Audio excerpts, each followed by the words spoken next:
Hey, it's John Lee Dumas of EO Fire, and it's the Entrepreneurial You, the show for dedicated and passionate Caribbean entrepreneurs seeking daily inspiration, brought to you by author, speaker, and award-winning entrepreneur Heneka Watkis-Porter. You must be prepared to ignite.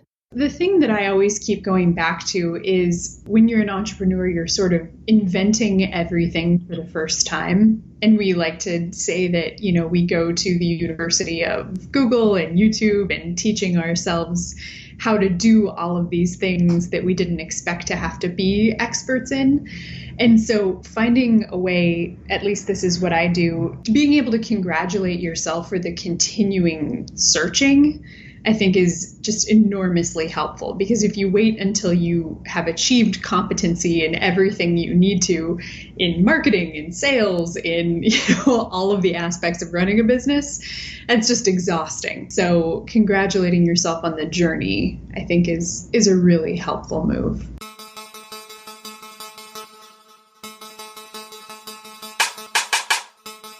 Hi, this is Heneka. I'm so glad you took the time to stop by today. In Jamaican parlance, Wagwan. I'm glad to say it.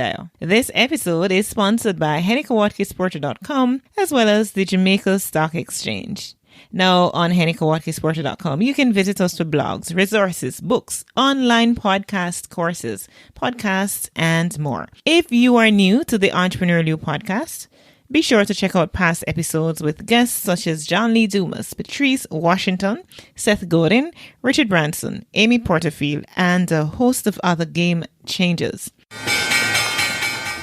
We needed to raise capital, but our experience with local financial institutions was that they were cautious and slow to act, and interest rates were far too high.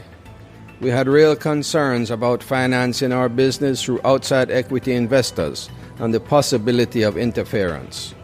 Could we get a fair valuation for our business? We had our own ideas about the business and its value. Should I go the traditional route of bank financing, or should I try the Jamaica Stock Exchange? So we made a call and experienced transformation of our business through conversations. I'm John Mafood, CEO of Jamaican Teas, and we're listed on the Jamaica Stock Exchange. Give us a call today at 876-967-3271 to begin your transformation through conversation. We want to see your company listed on the Jamaica Stock Exchange. And now, here's today's episode. We felt so lonely in the crowd, and now we feel so connected in isolation. Hrishikesh Agnihotri. Greetings, my peak performer, and welcome to episode 174 of the Entrepreneurial You Podcast. I'm Heneka Watkis-Porter. Today's episode is with Julie Schechter. And now, Julie is a Harvard law graduate and relationship wellness expert focusing on loneliness, millennial isolation, and how we can foster strong, long-distance connections with our networks. She's also the founder and CEO of Small Packages, a curated care package company that sends love when you cannot be there in person. Julie's work and opinions have been featured in numerous international publications, including the Everygirl and Elite Daily. Julie was also awarded a Visionary Woman grant by Shark Tank's Barbara Corcoran. I'm looking forward to our conversation on entrepreneurial water muscle and reflections and takeaway from quarantine. Welcome, Julie. Hello. Thank you so much for having me. Absolutely. Before we begin, have you ever been to Jamaica? I have not. It's on my list. Okay, please. And after this whole pandemic is over, please make sure that you make it a reality, okay? I would love to. Okay, so let's talk about the entrepreneurial water muscle first, because we're going to also talk a little bit about reflections from the quarantine. When you talk about the entrepreneurial water muscle, what are you talking about? So what I mean by that is the idea that when you're in a quote unquote regular career, a profession that's been around that you can go to school for, you have these markers along the path and you sort of walk along and you continue to get better and better. And it's this virtuous cycle that leads to, you feeling like you're really accumulating a lot of proficiency, makes you feel great. Entrepreneurship, on the other hand, is this act of, kind of running up to the edge of the cliff and diving into the water, sort of diving for pearls. And sometimes you come up with a handful of wonderful things, and sometimes you come up empty. And no matter what happens, you have to kind of have that muscle where you pull yourself back up out of the water and you run back to the top of the cliff again, and you do it again. So building up that muscle is the thing that really kind of helps you keep going. Okay, so let's talk a little bit about when you go down, dig deep, and you come up with nothing. Let's talk a little about that. What are some of the strategies that, we can use to mitigate against depression, frustration, and all of these things that will likely happen when you're not getting the results that you're going after? Yeah, so the thing that I always keep going back to is, when you're an entrepreneur, you're sort of inventing everything for the first time. And we like to say that, we go to the University of Google and YouTube and teaching ourselves how to do all of these things that we didn't expect to have to be experts in. And so finding a way, at least this is what I do, to try to find,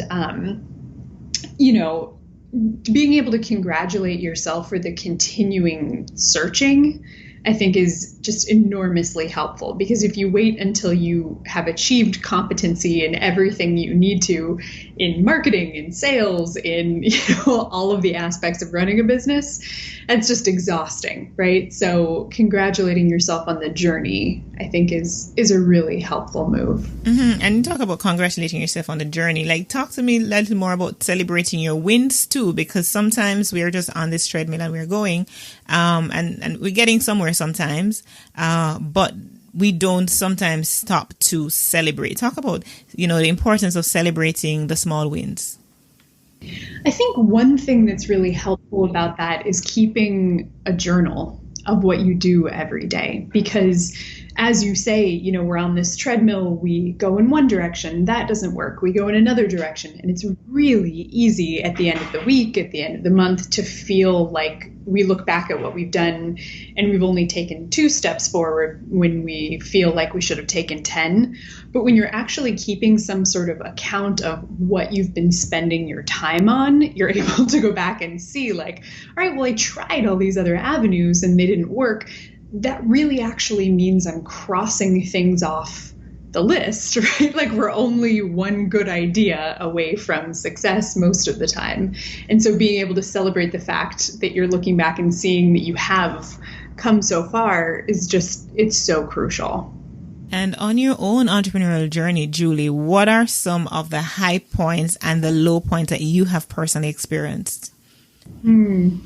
Well, the low points, I think, are what we were just talking about, right? Sort of not feeling like you are making fast enough progress, like you're kind of feeling like you're caught in that quicksand of not seeing the progress. But the high points are every time the thing that you've been working on in secret in your room, finally is available for public consumption. So I remember, when the Small Packages website finally went up for public consumption in December of 2018, it was a huge moment for me, because we are putting, one foot in front of the other this whole time, but then someone comes along who hasn't seen the, snail pace journey, and they're usually amazed at what you've been able to accomplish.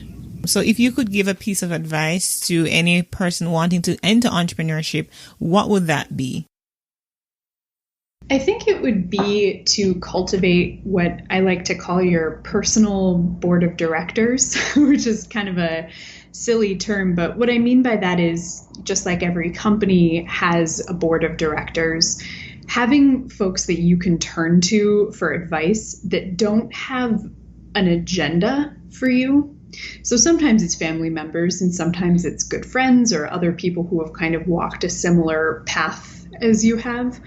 But somebody that you can go to and say, hey, this is what I'm thinking about doing. I'd like to sort of talk this out with you and hear what your thoughts are. If it's these 4 or 5 people that you've already pre-vetted as being, a really intelligent, sound kind of Greek chorus for your life, you can just go to them and not have all of the noise that comes from asking everybody in your life and in your network what they think, because a lot of the time it's just too much noise and not enough signal for you to be able to make an intelligent decision. Your Visionary Women Grant, I want to hear a little about that. How did that come about and why did you get it? So that was a wonderful thing. So Shark Tank's Barbara Corcoran paired with an organization called I Fund Women to give some female executives grants based on, what we were up to in our businesses. And Small Package's main goal is we're working on curing the loneliness epidemic. Millennials are now the loneliest generation. We have something like over 30% of people in that category reporting feelings of like really extreme isolation. So what we're trying to do is just make it so much easier for people to recognize occasions that are happening in each other's lives with the sort of fragment of after we are, taking care of our career and family responsibilities.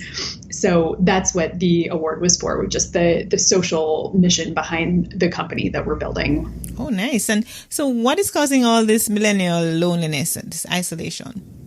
Oh my gosh. Well, So it sort of comes from the fact that we are one of the first generations that moved pretty far from our communities of origin and then didn't go back. So people before us have moved away for, attending college or graduate school, but we did that and then we stayed mostly, or we moved for partners, we moved for jobs. And so it's very, very normal for people in this sort of age set to be from one side of the country and live in another, or to have sort of picked up social groups when going to graduate school or all around the country. And so you kind of find yourself in this position where you're often raising a young family or occupying a really, really demanding career, and you're not anywhere near the social network that we always used to have to keep us kind of safe and grounded. And so couple that with, demanding jobs and, just being a modern human being, it's exhausting. It's lonely. Mm-hmm. And so how do you mitigate against that? So what we're trying to do is make it a lot easier for people to turn the very minimal time they have into tangible physical connection. So we are doing that in two ways. The first way is through curated care packages, something that, my friends and I always used to do for each other, and there wasn't really a solution for that on the market. So these like very tailored gifts, whether they're for something happy like a birthday or a new baby, or something not so great like a divorce or, a death in the family, we often want to reach out when something like that happens to someone who's in our life, but then we get distracted and it goes on the to-do list and you don't actually end up recognizing it and showing up in the way that you wanted to. So that's the first thing we're doing, and that's live now. And then the second thing that we're actually building is a way of having people be able to keep track of, birthdays and other important dates in their lives and sort of receive push notifications for those. So it's something our tech team is working on now. It's not live, but we're very excited to roll that out. Good for you, Julie. That sounds really good. So now let's shift focus a little and talk about your reflections and takeaways from quarantine. Now, what was your quarantine story like? I mean, what was it like for you? Oh my gosh. Well, we're not technically out of it yet. Right. Well, absolutely. When you just started. Yeah, I am in New York City. And so that is, one of the major epicenters that was hit by it. It's been fascinating. I mean, Small Packages was already a distributed team, so that didn't really affect us too much in that way. The main way it affected us was the supply chain just got completely, sent into a tailspin. And because we work with a lot of other small businesses, it's really important to us to be able to highlight, the small woman-owned chocolate company or a tea company or whatever it happens to be. They were having to go into shelter in place and all of this kind of stuff. So we actually had a huge spike in orders, which was really exciting. But then being able to fulfill them was a journey. We had to kind of pivot a lot to figure out. Mm-hmm. And what was some of the pivot like? What does that entail? What did that entail for you? So that entailed a lot of late nights up front, trying to find alternate brand partners. So, for example, our candle manufacturer had to completely pause production. So we had to find a replacement one right away, things like that. And then the second part of the pivot was just being really cognizant of what was going on for people. So we actually debuted 2 new boxes. One was sort of aimed at the shelter in place, giving people some fun things to do while they were at home to kind of keep them occupied and sane. And then the second one was a wedding pause box, kind of aimed at folks who had to cancel their weddings and obviously were going through a lot of, sadness and upset around that. So just paying attention to what was going on in the lives of our consumers on a day-to-day basis. Mm-hmm. And perhaps now is a good time for me to ask you to just share about the packages and, what does it really include? I know it's care package, but what's in there? What can we expect? Yeah, sure. So it varies from box to box, of course, depending on what the theme or the occasion is. But we try to make sure that there's something for all of the different senses, right? So, a book on the topic for someone to be able to read and download, or, some snacks, some chocolates, some candles, just something that really makes a person feel like they're being, seen and comforted by someone who's sending them the box. And then the last piece of it is all of them come with a letterpress card that we handwrite the message from the gift giver in. So not the actual handwriting of your friend, but to be honest, I don't think we know what each other's handwriting looks like anyway. So we try to be a good stand-in for that. Yeah. And what's the feedback been like for that, in terms of appreciation and all of that? Yeah, people have loved it. I mean, it's fascinating how, you realize once you launch a company like this, we don't get presents anymore. We don't get anything in the mail that isn't, whatever we ordered from Amazon 2 days ago, right? And so to feel that sort of tangible reminder that somebody cares about you, is thinking about you, is paying attention to what's going on in your life, people just have loved getting them. Let's go back to, takeaways from the quarantine, because I know that there are a lot of lessons that, you would have learned, a lot of takeaways that you can share. So let's delve into some of that. What are some of the lessons and the takeaways that you've had?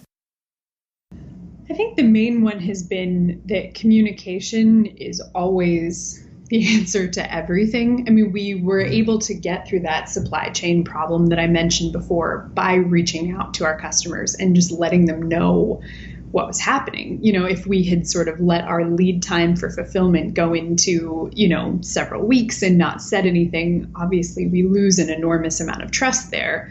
But instead, when we would reach out to customers, again, a lot of late nights of individual emailing, but just saying, hey, this is what's going on. This is why we haven't been able to send out your package. We're waiting on this one particular thing. We can wait for it. We can substitute something else. Let us be a partner to you in, what would make this the best outcome. People have been absolutely fantastic in responding to that positively. Mm-hmm. So you talked about the communication. What other takeaways can you share? I think the other thing that I would share is just paying attention to what's going on in the moment. if that's the beautiful thing about being a small business is, we're nimble, we're able to pivot very quickly, right? And so we were able to roll out those products. We were able to pay attention to what people actually needed in that moment.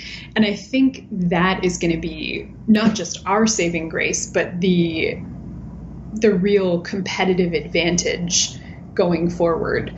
Like, we're able to compete in a way that something much more institutional might not be able to. So that was kind of encouraging. Mm-hmm. Great. Awesome. So we've looked at, your reflection and your takeaways.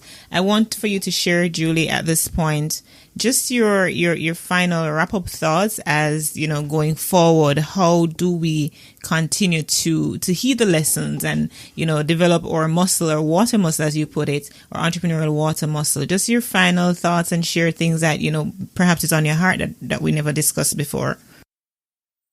Yeah, I think the last thing I would say is just the sheer exercise of that muscle over and over again. You think when you're starting out that that's going to be exhausting, and that the having to sort of hoist yourself up out of the water over and over again and run back up to the cliff.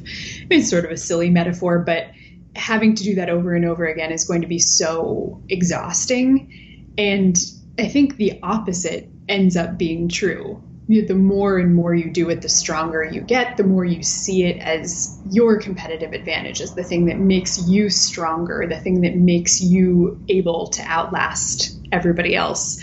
And, it's a beautiful thing to feel that grow within yourself.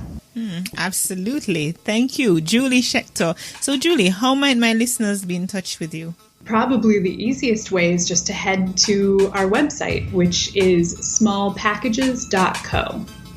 Awesome. Okay. And then if we want to find you on Instagram and those other places, you are there as well, correct?